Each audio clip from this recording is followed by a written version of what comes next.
Hi hello friends, வணக்கம். இது உங்கள் வடுகை 360 சேனல். இவன் உங்கள் எல்பி. இன்னைக்கு நம்ம 97% மக்கள் உள்ள இந்த வறுமை கோட்டுக்கும் மிடில் கிளாஸுக்கும் அப்பர் மிடில் கிளாஸுக்கும் உள்ள 97% மக்கள்கள் மாதம் தன் வருமானத்தை எதிர்நோக்கி கொண்டு இருக்கின்றார்கள். அவ்வாறு இருக்கக்கூடிய மக்கள் வரக்கூடிய வருமானம் எவ்வாறு இருக்கின்றது, வரக்கூடிய வருமானம் எதன் மூலமாக எவ்வாறு கடுமையாக உழைத்து அந்த வருமானத்தை ஈட்டுகின்றார்கள் என்பது எல்லாத்துக்குமே அறிந்த ஒன்று உண்மைதான். அந்த வருமானமானது எவ்வாறு செலவிடப்படுகின்றது என்று பார்க்கலாம். அவ்வாறு செலவிடப்படும் போது பாத்தீங்கன்னா, தன் முதல் வருமானமாக இருக்கட்டும் சரி, வரக்கூடிய பிப்ரவரி மந்த் வருமானமாக இருக்கட்டும் சரி, வந்த உடனே நீங்க என்ன பண்ண போறீங்க அப்படின்னு நீங்க அலசி ஆராய வேண்டும். நான் ஃபர்ஸ்ட் என்ன பண்ண போறீங்க, ஒரு 1 லட்சம் வருதுன்னு வச்சுக்கோங்க. என்ன பண்ண போறீங்க, கிரெடிட் கார்டு கட்டணும், இஎம்ஐ கட்டணும், லோனு கட்டணும், பைக் லோனு, கார் லோனு, வீட்டு வாடகை, லொட்டு லொஸ்கு அப்படின்னு ஒரு பெரிய லிஸ்டே இருக்கும். அதெல்லாம் கூட்டு கழிச்சு பாத்தீங்கன்னா நமக்கு மிஞ்சிறது பாத்தீங்கன்னா ஒரு 1000 ரூபாய் கூட நம்ம பாக்கெட்ல இருக்கவே இருக்காது. அந்த 1000 ரூபாய் எப்படி சேவ் பண்ண போறோம் அப்படின்னு பார்க்க போறோம்.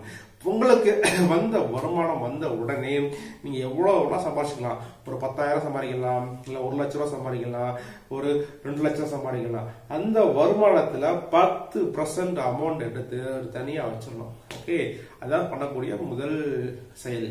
வந்த வருமானத்தை நீங்க என்ன பண்ண வேண்டும் என்றால், செலவை அசைப்படக்கூடாது. வந்த வருமானத்தை வந்த உடனே ஒரு சேமிப்பு, ஒரு முதலீடு, அது மாதிரி நீங்க திங்க் பண்ணி உங்க வருமானத்தை செலவிடு பண்ணீங்களானால் வருங்காலத்தில் உங்கள் கையில் மிகப்பெரிய ஒரு ஹியூஜ் அமௌண்ட் ஆனது இருக்கக்கூடும் என்பதில் எந்தவித மாற்று கருத்தும் கிடையாது. இப்ப ஒரு அசீம் பண்ணிக்கலாம். ஒரு லலிதான ஒரு லேடி மாசம் ஒரு 20,000 ரூபாய் சம்பாதிக்கிறாங்கன்னு வச்சுக்கலாம். அந்த 20,000 ரூபாயில 10% அமௌண்ட் கால்குலேட் பண்ணீங்கன்னா 2,000 ரூபாய் மினிமம், மேக்சிமம் 4,000 ரூபாய் சேர்த்து வச்சாங்கன்னா அது பார்க்க சிறிய அமௌண்டா தான் இருக்கும்.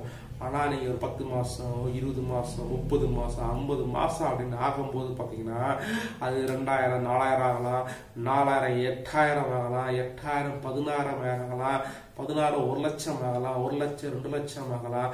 கடைசியில் அவங்க கையில ஒரு மிகப்பெரிய அமௌண்ட் ஆனது இருக்கக்கூடும் என்பதில் எந்தவித மாற்று கருத்து கிடையாது. பார்க்க சின்ன அமௌண்ட் தான் இருக்கும், ஆனா சிறுதுள்ளி பெருவெள்ளம் என்பது போல 2-3 மாசம் உங்களுக்கு ரொம்ப கஷ்டமாக தான் இருக்கும். அதுக்கப்புறம் வாழ்க்கை உங்க கையில கச்சிதமா இருக்கும்.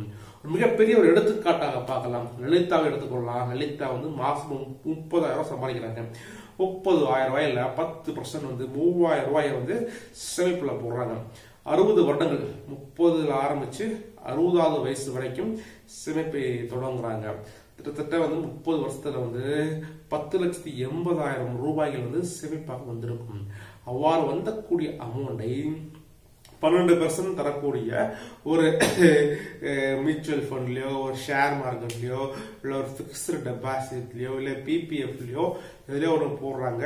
நீங்க போடக்கூடிய சேமிப்பானது காம்பவுண்டிங் இன்ட்ரெஸ்டா பேஸ் பண்ணி இருக்கணும் என்பதில் எந்தவித மாற்று கருத்து ஏற்படுது. காம்பவுண்டிங் இன்ட்ரெஸ்டாக இருந்தால் மட்டும்தான் உங்களுடைய சேமிப்பானது மல்டிபிளாக போய்கொண்டே இருக்கும். அவ்வாறு பார்க்கும்போது பாத்தீங்கன்னா 12% வட்டி தரக்கூடிய ஒரு சேமிப்புல போட்டாங்கன்னா வருடத்துக்கு 97 லட்சம் ரூபாய்கள் தன் 30வது வருடத்தில், அதாவது 60வது வருடத்தில் கிடைக்கும் அவங்களுக்கு. அந்த அமௌண்டை ஒரு 10% தரக்கூடிய ஒரு பிக்ஸ்டு டெபாசிட்ல போட்டாங்கன்னா, ஒரு ஆர்டில போட்டாங்கன்னா மாதத்துக்கு ஒரு 80,000 ரூபாய் கிடைக்கக்கூடிய சூழ்நிலையானது ஏற்படும். அந்த 80,000 ரூபாய் வச்சு தன் 60வது வயதில் மிக சிறப்பாக தன் குடும்பத்தை நடத்தலாம். இல்லையே, நமக்கு ஒரு 10 வருஷத்துல ஒரு வீடு வாங்குறோம் எடுத்துக்கலாம், ஒரு கார் வாங்குறோம் எடுத்துக்கலாம், திருமணம் வாங்குறோம் எடுத்துக்கலாம். அது மாதிரி உங்களுடைய அடுத்தடுத்த கோல்ஸை அச்சீவ் பண்ணக்கூடிய அந்த சேமிப்பை நீங்கள் சேமிக்க வேண்டும் என்பது எந்த வித மாற்றத்துக்கு கூடாது. அதே போல நீங்க வரக்கூடிய வருமானத்தை கண்டிப்பாக சேமிப்பில் போட்டீங்க என்றால் உங்கள் எதிர்காலமும் நிகழ்காலமும் ஒரு கடன்லா வாழ்க்கையாக மாறும் என்று எந்தவித ஐயமும் இல்லை, எந்தவித மாற்று கருத்தும் கிடையாது. இனிமேல் இந்த வீடியோ பார்த்துட்டு உங்களுடைய முதல் தாரக மந்திரம் என்னவா இருக்க வேண்டும் என்று பார்த்தீங்கன்றால், சம்பளம் வந்த உடனே ஒரு சேமிப்பு ஒரு முதலீடோ போடணும். சில பேர் சொல்லுவாங்க கோல்டுல பல்கா போடலான்னு. ஓகே, போடுங்க. லேண்ட் வாங்கலாம்னு வாங்குங்க. அதெல்லாம் வந்து ஹியூஜ் அமௌண்ட் வச்சுக்கிட்டு சேவிங் பண்ணக்கூடிய ஆள்கள் பண்ணக்கூடிய வேலை. நம்ம டார்கெட் 97% மக்கள்கள் அன்றாட தினக்கூலியாகவும் அன்றாட லேபர்ஸாகவும் அன்றாட டெய்லி மாத ஊதியத்தில் சம்பாதித்து வரக்கூடிய நபர்களாக இருக்கக்கூடிய காரணத்தினால் அவ்வளோ அமௌண்ட் அவங்களால போட முடியாது. அதனால தன் வாங்கக்கூடிய வருமானத்தில் ஒரு 10% அமௌண்டை எடுத்து ஒதுக்கி வைத்து மீதமுள்ள அமௌண்டை 90% அமௌண்டை வந்து செலவு செய்து உங்கள் இல்லற வாழ்க்கைகளையும் உங்கள் குடும்ப வாழ்க்கைகளையும் மகிழ்ச்சிகரமாக நடத்த வேண்டும் என்பதில் எந்தவித மாற்று கருத்து இருக்காமல் நாமல் வருகை முன்னிட்டு சேனல் இந்த ஐடியா உங்களுக்கு கண்டிப்பா பிடிச்சிருந்துச்சுன்னா மறக்காம லைக் பண்ணிட்டு சப்ஸ்கிரைப் பண்ணிட்டு உங்க ஃப்ரெண்ட்ஸ் எல்லாத்துக்கும் ஷேர் பண்ணுங்க. நாமளும் சேமிப்பை தொடங்குவோம். நாளைய பாரதம் நம் கையில் என்பது எந்தவித மாற்று கருத்தும் கிடையாது. பாய்.